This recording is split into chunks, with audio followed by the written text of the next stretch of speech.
안녕하세요. EBS 영어사 정세익입니다. 이렇게 여러분들을 영상으로 뵙게 돼서 반갑습니다. 지금 명확하게 수능 영어에서는 세 가지 유형, 빈칸, 순서, 삽입, 줄여서 빈순삽이라고 하는데요. 이게 제일 어렵습니다. 지금 몇 년째 오답률 가장 높은 문항들에 이 세 가지 유형이 꼬박꼬박 들어가고 있는데요. 생각을 잘할 필요가 있습니다. 내가 중위권이다. 그러면은 이 문제들 빼고 다른 문제들을 먼저 잡아야 돼요. 왜? 다른 것도 많이 틀리니까. 이 문항들보다 더 쉬운 문제들을 더 풀어나가야 되고요. 상위권들은 이 세 가지 유형에 정말 집중을 많이 해야만 하는데요. 일단 빈칸 같은 경우에는 저는 정말 과감하게 일단은 먼저 좀 버리라고 얘기를 하고 싶어요. 왜냐하면 순서랑 삽입이 더 쉽습니다. 지문의 난이도가 쉽기 때문에 아무리 상위권이라도 빈칸을 계속 도전하기보다는 일단 순서 삽입을 먼저 잡겠다. 근데 순서 삽입은 명확한 근거들이 있거든요.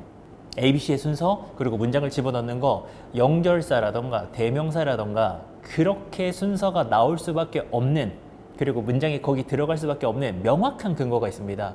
그거를 찾을 수 있느냐 없느냐에 따라서 이제 정답과 오답이 갈리는 건데요. 느낌으로 푸는 게 절대 아닙니다. 영어 잘하는 친구들 이거 막 느낌으로 풀거든요. 절대로 그런 건 없어요. 정확하게 BAC면 BAC 또는 정답이 문장 삽입 4번이면 4번 들어갈 수 있는 근거가 확실하게 있습니다. 빈칸은 사실은 일단 실력이 바탕이 돼야 돼요. 빈칸은 기본적으로 그냥 지문이 어렵다라고 생각하시면 되거든요. 그래서 지문을 해석할 수 있는 실력이 먼저 필요하고, 그리고 요즘 필요한 것은 선지, 그러니까 보기에서 이 정답을 좀 가려낼 수 있는 능력이 필요한데요. 이 영상을 보는 상위권이라면 그 생각해주면 좋습니다. 요즘에 정말 많이 쓰는 트릭인데, 본문에서 많이 본 것 같은 단어들이 보기에 보인다. 그거 정답이 아닐 가능성이 굉장히 높아요. 그러니까 기시감이라고 하죠.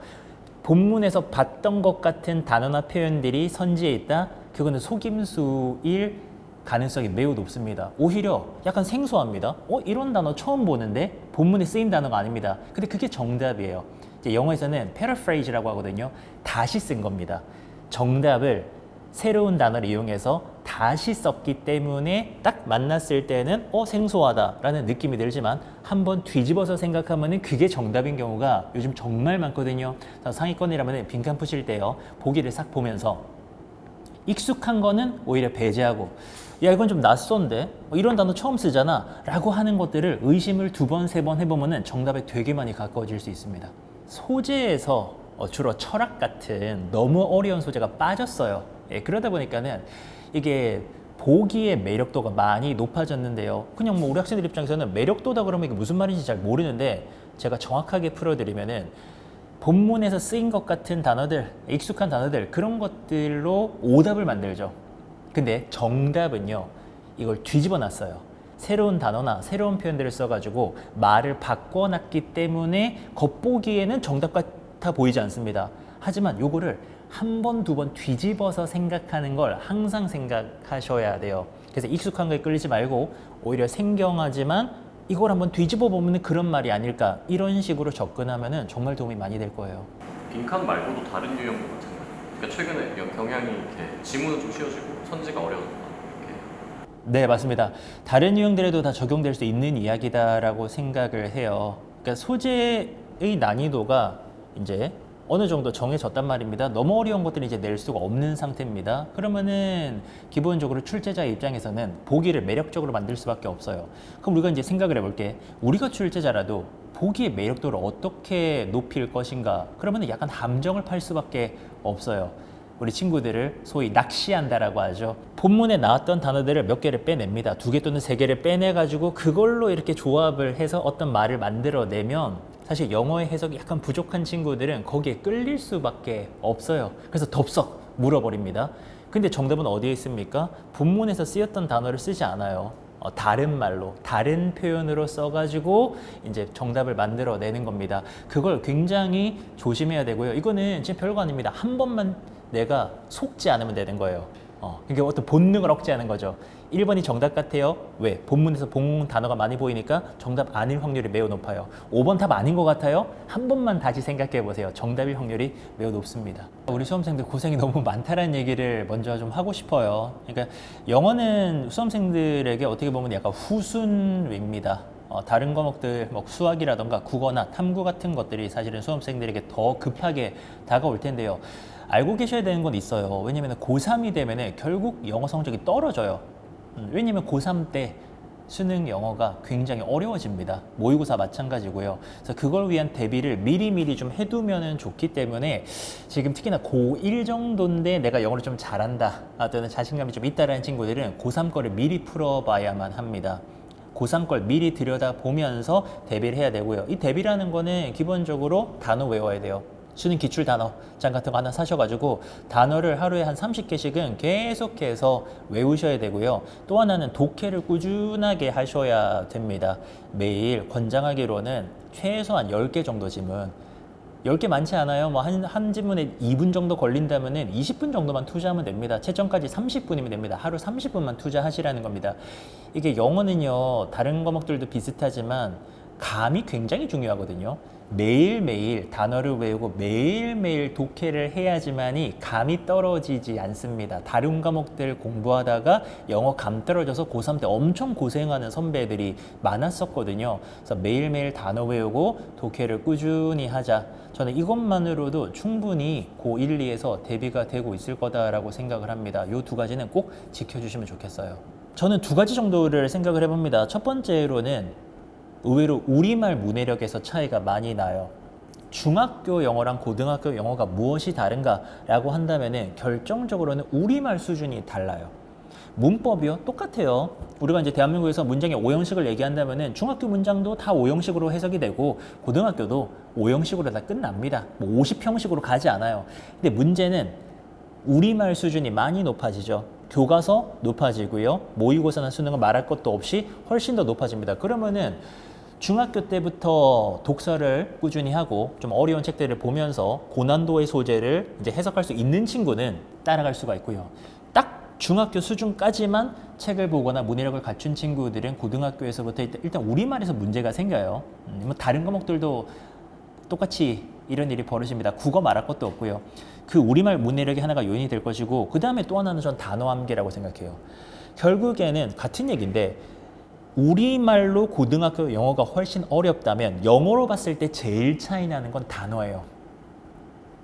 중학교 때 이런 일상적인 소재에 대해서 다루는 글을 영어로 봤을 때의 그 단어와 고등학교 가서 좀 학술적이고 전문적인 내용을 다루고 있는 그 영어 지문을 영어로 봤을 때 가장 큰 차이는 단어 수준의 차이거든요. 그럼 결국에는 딱 중학교 교과서까지만 공부하면서 그 내신만 A 받으려고 공부했던 그 친구들은 이 차이를 극복을 못합니다.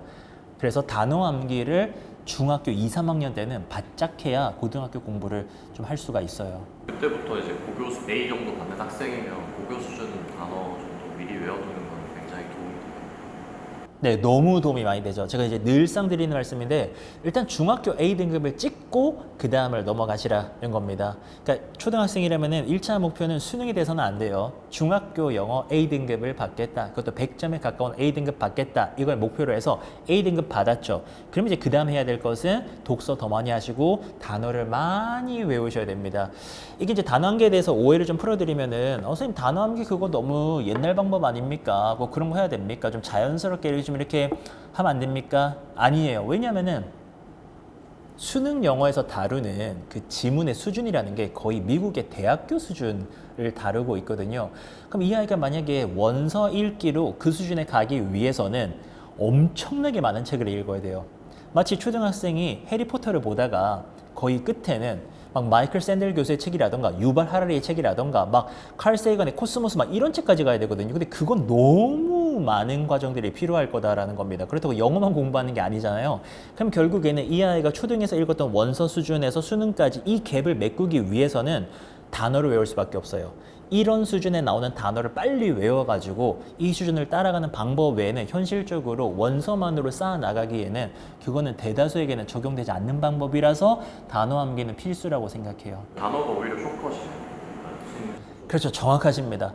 단어 암기라는 게 되게 고전이야. 뭐 고리타분하다가 아니고 지름길을 말씀드리는 거예요. 제가 만약에 10,000개의 질문을 받았다면 진짜 놀랍게도 9,500개는 단어 얘기밖에 없어요.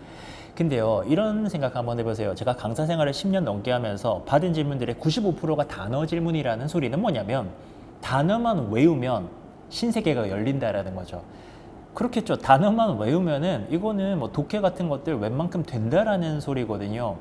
자신감을 가지면 좋겠고요. 뭔가 불신하지 않으면 좋겠어요. 많은 친구들이 좀 외우다가 안 외워진다라고 생각하고 외워도 다 까먹는다라고 생각하는데요. 원래 인간의 기억력은 그런 겁니다. 생각해보면 우리는 많은 걸 기억하고 있죠. 근데 왜 기억하고 있나 생각해보면은 친구 이름이라던가 뭐 우리 집 주소라던가 이런 거 다 기억하고 있잖아요. 왜 기억하고 있냐? 반복을 많이 했기 때문이에요. 우리 반 친구들 1년 내내 보면서 매일매일 만납니다. 매일매일 접하고 있다고요. 그 친구의 얼굴과 이름을 기억을 못할 수가 없어요. 그럼 바꾸어 말하면 친구 만나는 만큼 단어를 자주 만난다. 다시 말해 매일매일 단어 공부한다. 안 외워질 리가 없습니다. 그렇다면 무슨 얘기입니까? 매일 단어 공부하고 매일 독해하잖아요. 1년이 지났을 때는 우리 반 친구 이름 기억이 안 날 수가 없거든요. 아무리 안 친해도 똑같아요. 영어가 아무리 싫어도 1년 정도를 이렇게 공부한다면은 안 외워질 리가 없어요. 대다수의 경우는 내가 공부 좀 하다가 그만두거나 좀 반복이 적거나 하다가 그만두거나 이런 것들이 대부분이거든요. 끝까지 외우시면은 안 외워질 리가 없다. 이런 마인드로 접근하시면 좋을 것 같아요. 중도에 포기하면 안 된다. 맞습니다. 결국에는 반복하면 되겠지. 내가 매일매일 공부하는데 이게 기억이 되지 안 되겠나 이런 마인드로 접근하는 게 되게 중요한 것 같아요. 문해력 너무 중요하죠. 사실 수능은 문해력에서 끝이 나는 거예요. 극상위권의 경우에는 뭐 다른 어떤 역량들도 좀 좌우한다면은 통상적으로는 글을 읽을 수 있는 능력, 내 어떤 역량보다 약간 위에 있는 그런 글을 읽을 수 있는 그 능력에 따라서 영어, 탐구, 국어, 수학도 마찬가지입니다. 다 결정이 나는 겁니다.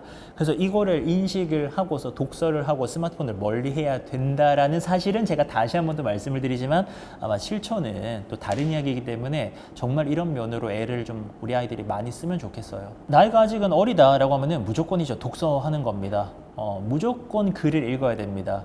꼭 책을 완독할 필요도 없고요. 저는 정말 요즘 세상이라면은 무조건 글로 된 것들을 내가 한 페이지라도 계속 읽는 연습을 하면은 좋겠고요. 고등학생이면 마음이 급할 수가 있잖아요. 저는 고등학생들을 위한 해법도 있어요. 수능 영어라면은 해설지가 있거든요. 그게 이제 우리말로 돼 있습니다. 전 그것만 계속 읽어도 수능 영어에 정말 도움이 많이 된다라고 생각을 하거든요. 그런 거죠. 고등학생입니다. 뭐랄까요? 막 토지 같은 책을 읽을 수는 없잖아요. 그런 시간적인 여유가 없어요. 근데 수능 영어의 해설지를 계속 읽잖아요. 그러면은 수능 영어에 대한 배경 지식이 쌓입니다. 어차피 거기서 나와요. 늘 나오는 이야기들이 한정적입니다. 그래서 그거를 계속 내가 쉬는 시간마다 틈날 때마다 해설지를 읽으면 인문, 사회, 자연, 문학, 예술 분야의 배경 지식이 알아서 들어옵니다. 맨날 하는 얘기 있거든요. 다인의 자연석 해설이라던가 뭐 맨날 나오는 소재들 있습니다. 이거요. 해설지 계속 보면은 엄청 내 머릿속에 많이 들어옵니다. 그러면 그게 문제 풀 때 엄청 도움이 돼요. 뭐 다윈 맞다.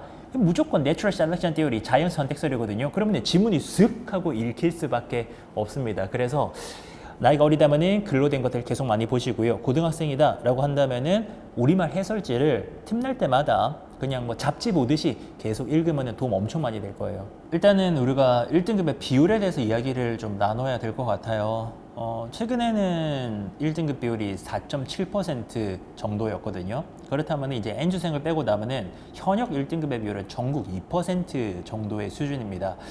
근데 우리가 전국 2%라는 것을 영상을 보시는 분들도 정말 다시 한번 생각해 보면 좋을 것 같아요. 우리가 무언가를 한다고 했을 때 요리를 하시든 뭐 마라톤을 뛰시든 아니면은 뭐 영상 편집으로 이렇게 승부를 하든 전국에서 상위 2%에 들기 위해서는 뭐가 필요할까를 생각을 해본다면은 확실한 거는 본인이 열심히 노력하지 않으면 그건 되지가 않는 겁니다.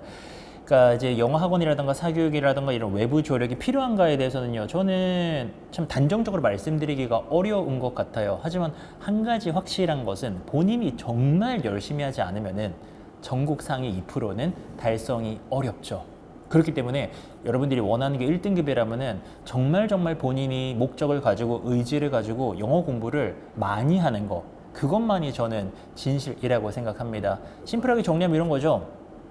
전국 상위 2%에 들고 싶어요. 그럼 내가 지금 공부하고 있는 이 수준이 전국 상위 2% 수준이어야지만이 그거는 성립하는 거지. 나는 예를 들어서 공부하기 싫어가지고 쩔쩔매고 있는데 누가 좀 도와준다 그래서 절대로 그 성적이 나오지 않는다라는 거, 그거는 좀 명심하시면 좋겠어요.